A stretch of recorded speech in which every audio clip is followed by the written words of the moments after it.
Today we're going to look at sections 1.1 and 1.2, number sets and order of operations. Our objectives today are to be able to identify the number sets that a specific number belongs to be able to follow the order of operations, simplify an expression, and to be able to evaluate an expression. So we're going to talk about number sets first. These are really important. As we get into more complicated stuff, it's going to be really important to know what type of answer you can have and what set it belongs to. So I'm going to kind of go through the set name and some examples. The first set we're going to talk about are called the natural numbers. These are also sometimes called the counting numbers. Numbers 1, 2, 3, and this is going to go all the way up to infinity. Okay, always increasing by 1. After that, we're going to talk about whole numbers. Now, some books and some sites online will actually combine these two sets, but we usually keep them separate. The whole numbers are the set of natural numbers, but with the addition of the 0. Okay? Now, how I remember this is I think, well, if I think about a whole, I think of nothing or a 0. If I have a whole, there's nothing in it. So that's how I remember the difference between natural numbers, our counting numbers, and our whole numbers. After whole numbers, we have integers. Now, integers are probably the answers you guys like to come up with the most. Okay? Basically, our whole numbers and natural numbers combined with the addition of all the negatives. And again, always increasing and decreasing by 1. This is going to go all the way up to positive infinity and all the way down to negative infinity. So all three of these sets are infinitely large. Okay? Well, where do we go from there? Well, we're also going to talk about the set of rational numbers. Now, rational numbers are any number that can be written as a fraction where the numerator and denominator come from the integer set. So how does this work? Well, 3/2 is a little bit easy to see. 3 could be found up here, and 2 can be found up here. Even if this was a negative fraction, negative 3/2, negative 3 and positive 2 are both in the set of integers. Then what happens when we have 0.75? How is that a fraction? Well, let's think about 0.75. 0.75 is just 3/4. Well, 3 and 4 are both integers. Well, what about 8? 8 doesn't even look like a fraction, but we know any number can be changed, any integer can be changed to a fraction by putting it over a 1. 8 and 1 would both be integers. And if we look at 0.3 repeating, hopefully you know that's 1/3. Again, 1 and 3 are both integers. So how are you going to remember the fraction and the integer? Hopefully it's pretty easy to see that that can be written as a fraction.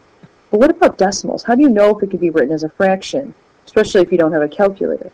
Well, the easy way to know is if it's what we call a terminating fraction, which means it stops. 0.75, even if I had 100 numbers, if it stopped, I'd be able to write it as a fraction. Or what we call a repeating decimal, anything with the little line over it, that can also be written as a fraction. So those are two easy ways to know which decimals can be written as fractions. Well, if we have numbers that can be written as fractions, we must have numbers that cannot be written as fractions. I just have two examples here. There are obviously an infinite number of them. But pi, this doesn't look like a number at all, but we know pi is just a symbol that has an equivalent number, 3.14159, and it keeps going on. However, even though it goes on forever, it's not a repeating decimal like the 0.33 was. Okay? It's random. So because it's random, it's impossible for it to be rewritten as a fraction. So we call it irrational. Now, some books will say that pi is 22/7. Now, people get confused with that because they're like, well, if it's 22/7, that's a fraction, so therefore it's rational. That's not, pi is not equal to 22/7. It's approximately 22/7. So some books will do this. Pi is approximately 22/7. Because they use the approximate symbol, that means it can't exactly equal this, so therefore it's still irrational. So please be careful if anyone tells you that's a rational number. And now we get square root of 12. Square root of 12 is not a perfect square, which means it doesn't come out to a nice integer answer. Square root of 12 comes out to a decimal. But if you look at that decimal carefully, it's non-repeating and it's non-terminating. So therefore it's irrational. So an easy way to think about irrational number is if I try to take the square root of any number that does not come out to be perfect, a perfect square, a perfect answer, integer answer, I know it's going to be irrational.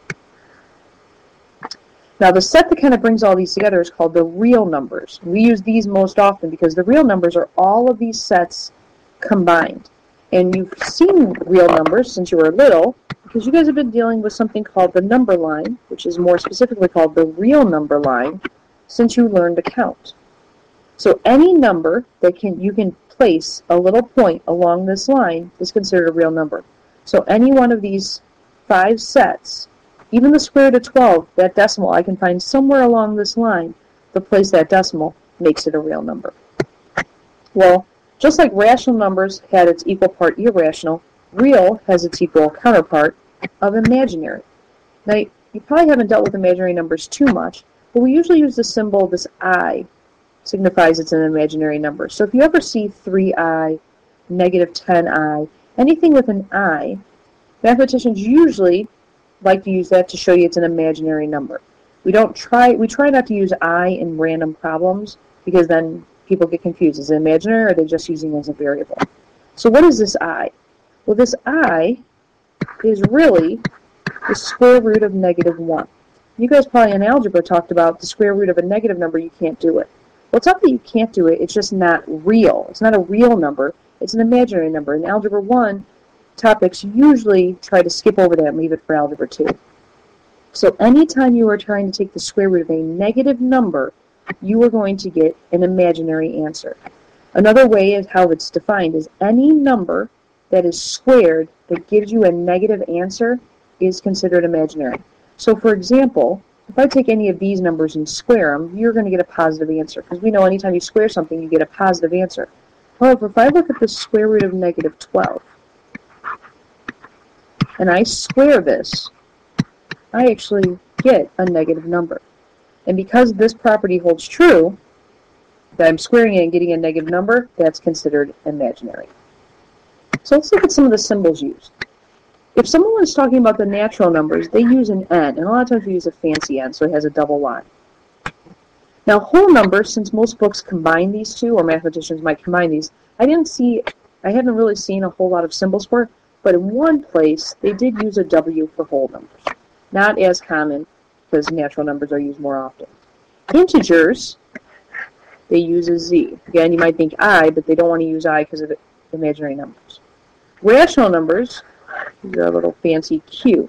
And the reason they use a Q is for quotient, which hopefully you know means to divide. And that's where we get our fraction from. Irrational doesn't have a symbol. But what they do in a lot of books is they think about real numbers first.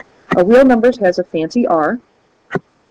And because irrational numbers are just all the non-fractions, some books talk about if I take all the real numbers, every single number that falls on this line, and I take away all of the numbers that can be written as fraction, I'm going to be left with all the numbers that cannot be written as a fraction. So some books will talk about the symbols that they use, or all the reals take away all of the rational numbers. And imaginary, if you see an I, that's going to signify that's an irrational number. Or, I'm sorry, an imaginary number. So let's move on from that. Let's get to the actual number calculating part. So on a quiz or a test, I might give you these 5 examples. And what I'm going to ask you to do is tell me what set or sets do each of these numbers belong to. So let's look at this. 0.25. Well, let's think about that. 0.25 can be written as a fraction. Okay, so if this can be written as a fraction, it can be written as 1/4. So which of these sets is 1/4? Well, I know those are the rational numbers. But I know that not only is it rational, but it's also a real number, because 1/4 can be drawn on the real number line. So if you just wrote rational, you wouldn't have it completely correct, because 1/4 is not only rational, it's also a real number. Let's look at negative square root of 9. Now, we talked about this negative, but this negative is not inside the radical, it's outside. We know the square root of 9 is 3, so this is negative 3. So let's think, what number is a negative 3? Well, that looks like it's an integer. It's an integer because it's not natural, because it's not 1 through infinity. It's not a whole number, not 0 to infinity. But then it has a negative, so it's an integer. But we also know that negative 3 can be written as negative 3/1, which means it's also a rational number. This could be written as a fraction. And we know any number that can be written on the number line is a real number. So this one actually has 1, 2, 3 answers. The first one just has 2.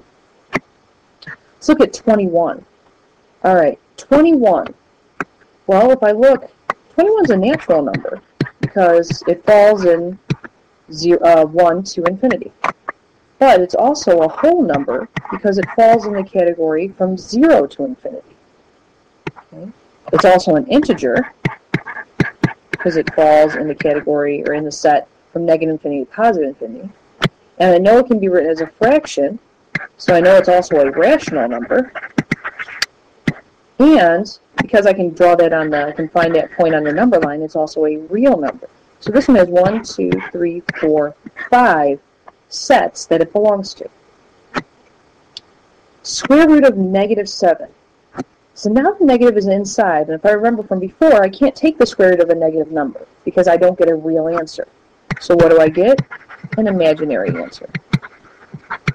And imaginary numbers, because all of these are real numbers, and imaginary is not real, it's only going to have just one single answer. And now, if I look at 0, okay, 0, just like 21, is going to be a natural number. It's going to be a whole number. It's going to be an integer. Because I can write 0 over 1. Remember, 0 in the numerator is okay. 0 in the denominator is not okay. It's also rational. And it's also real. Okay. So those are some different examples. So now on to order of operations. This should be something you know. A lot of you guys have heard of PEMDAS before, but I just want to remind you, when you're dealing with order of operations, order does matter. So parentheses, you always do that first. And what they mean by parentheses is anything inside the parentheses you want to take care of first. After you've taken care of everything inside the parentheses, then you move on to anywhere there's an exponent. After that, multiply or divide. Multiply does not come before division. You go in whichever one comes first, going left to right. Same thing with addition and subtraction. You go left to right. If subtraction comes first, left to right, you do that one first. If addition comes first, you're going to do that first. So let's go through a couple of examples. Okay? So, if you see this on a quiz or a test, you might think, oh, it's super easy. This is a non-calculator portion. Okay? The numbers aren't going to be super huge, and I want you to be able to do it yourself. Even if you had a calculator with you, I want to see each step individually to prove to me that you know what order to do these in. So first thing we're going to look at is, are there any parentheses? No. Are there any exponents? No. So the next thing is multiplication and division. I'm going to go left to right, and the first time I see any multiplication or division, that's what I'm going to do first. So my first step is 5. Positive 18 divided by 3 is a positive 6, and I'm just going to rewrite everything else. Okay, I'm not going to worry about doing multiple steps. Now I'm going to look again, going left to right, multiplication or division. I still have multiplication, so this is 5 plus 12 minus 8. Now that all the multiplication and division gone, now I go to addition and subtraction. I go left to right. The first symbol I see is addition, so I get 17 minus 8. And then the last step is my subtraction, so I get 9. And these are the steps I want to see. You don't have to underline it, but I'm going to do that for the notes just so you can see. Let's go on to our next one. We do have parentheses in this case. We actually have 2 sets, so which one do we do first? It honestly doesn't matter. If we look at this parentheses, it just has a 4 inside. There's nothing we can do. So in this one, we actually do have some order of operations. There's only addition and subtraction, so I go left to right. So the first thing I'm going to do, 12 minus 5, which is 7. And I know it seems tedious, but I'm just going to rewrite every step for your notes out so you know exactly how to do it. You'd be surprised how many people don't get these correct on a quiz or test. Again, I still have parentheses where I can do some work. 7 plus 6 is 13. I don't need the parentheses anymore. I can keep using them if I would like, but there's no other operation being done to this, so I could use it without. So now that 13 is done, can't do anything 4, I can't do. Now I go to exponent. The biggest mistake I see is people do 3 times 4 and then do 12 squared. Order of operations, so I have to do what's squared first. And the only thing that's squared is the 4, which makes it now a 16. Now if I look, I have multiplication that comes before addition. So I have 13 plus 48. And now my last thing is addition, so I'm going to get 61. And that should be your final answer. Let's go on to our last example for our simplifying. Okay, This symbol we didn't talk about. These aren't parentheses. These are absolute values, but they kind of work as far as parentheses. We actually want to do what's in here first. Okay? So what I'm going to do is leave them here. Don't change them to parentheses because they're not parentheses. I'm going to do 7 minus 13, which is a negative 6. Okay? So now, a couple things we can do. I can still deal with this, and there are a couple things you can do out of order and still get the same answer. The minus side stays out. The absolute value of negative 6 is a positive 6. And hopefully you guys remember the absolute value is the distance any number is from 0. So if I think of the number line, negative 6 is 6 away from 0. Now, a lot of people are like, well, absolute value makes it positive. Well, this negative is outside the absolute value, so this still stays here. So please be careful with that. So divided by 3 times 2. Now that I dealt with anything that was parenthesis-like, I'm going to go to my exponents. So 25 minus 6 divided by 3 times 2. Again, if people don't understand order of operations right, they think PEMDAS, oh, parentheses, exponents, multiplication. But if you did the multiplication first here, you would actually get it wrong. We go left to right, so we're going to deal with the division. 6 divided by 3 is 2. So I get a negative 2. Now I deal with the multiplication, 25 minus 4. And now deal with the subtraction. So we should get 21. You will have problems similar to that on a quiz and test. Alright, so now we're going to evaluate, which is basically just one step before doing order of operations. So to evaluate, what they have are variables inside some sort of expression, and we need to use substitution to get to the last, basically to get to the steps that we just did in the last couple of problems. So anywhere I see a z, I'm going to put a 2. Anywhere I see a v, I'm going to put a 4. Please take the time to actually write this out. Get rid of that. Okay, so what I'm going to do is put my parentheses. V is 4 minus 7 divided by 2, divided by 2, divided by parentheses, 2 plus 7. There's a lot of division going on here. Again, order of operations. Okay, we have to do our division first. So 4 minus, I'm just going to write this as 7 halves. They make it a little bit easier. Divided by 2, divided by, here I can do this parenthesis, 2 plus 7 is 9. Makes it a little bit easier. Now I need to get some like terms, or common denominators that are like terms. So I know I can change this 4 to 8 over 2. If I have 8 over 2 minus 7 over 2, I get 1 over 2. Divided by 2, divided by 9. All right. Now, without a calculator, this could be difficult for some people. So I have to go left to right. What is 1/2 divided by 2? Well, we don't like to divide a fraction by a number, because that would be 1/2 divided by 2, which can be kind of complicated. But if you remember, the easier thing to do is to take 1/2, and instead of dividing by 2, let's multiply by its reciprocal, which is 1/2. 1/2 times 1/2 is 1/4, divided by 9. Now I have to deal with this division again. 1/4. Instead of dividing by 9, let's multiply by the reciprocal of 9, which is 1 over 9. So we get the answer of 1 over 36.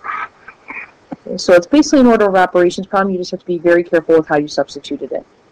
Let's look at our next example. 2. Anywhere I see a v, I'm going to put a 6. Anywhere I see a z, I'm going to put a 5. Okay, times 10 for the y minus 6 for the v. And this is just actually testing, can you be careful enough to figure out where to substitute it in? Now, I'm testing order of operations. So I have to deal with everything inside the parenthesis first. Again, multiplication. 6 minus 5 plus 50 minus 6. Only plus and minus, so I'm going to go left to right. 6 minus 5 is 1, plus 50 minus 6. Okay. Left to right, 51 minus 6. There's only one operation left. 51 minus 6 is 45. And now, you might think, wow, we did a lot of plus and minus before we did multiplication. Well, it's because it was inside the parentheses. 2 times 45 gives me a final answer of 90. And our last example. Anywhere I see a v, I'm going to put a 2. Plus, anywhere you see a u, I'm going to put a 7. divided by 3 minus 7 divided by 8. Anywhere I see an x, I'm going to put a 6. So I'm going to deal with the parentheses first. 2 plus 7 is 9 divided by 3 minus 7 divided by 8 times 6. Order of operations, I have to do the division first. So 9 divided by 3 is 3, which makes it pretty nice. Now I have to deal with this division. Just going to write it as a fraction. Makes my life a little bit easier than dealing with a decimal. Again, this is just a fraction minus a fraction, but I want to get a common denominator, which would be 8. So if I make the denominator 8, I have to make the numerator 24. Well, 24 over 8 minus 7 over 8 is just going to be 17 over 8. And then we're going to multiply that by 6. If I take 17 over 8 and multiply it by 6, put this over 1, okay, I'm going to get an 8 in the denominator, okay, and a 102 in the numerator, but that can reduce to 51 over 4. Now, you could write this as 12.75 if you were using a calculator, because 12.75 is an exact answer, and putting a decimal that's exact is okay to write down. If this was an exact answer, I would always like it as a fraction.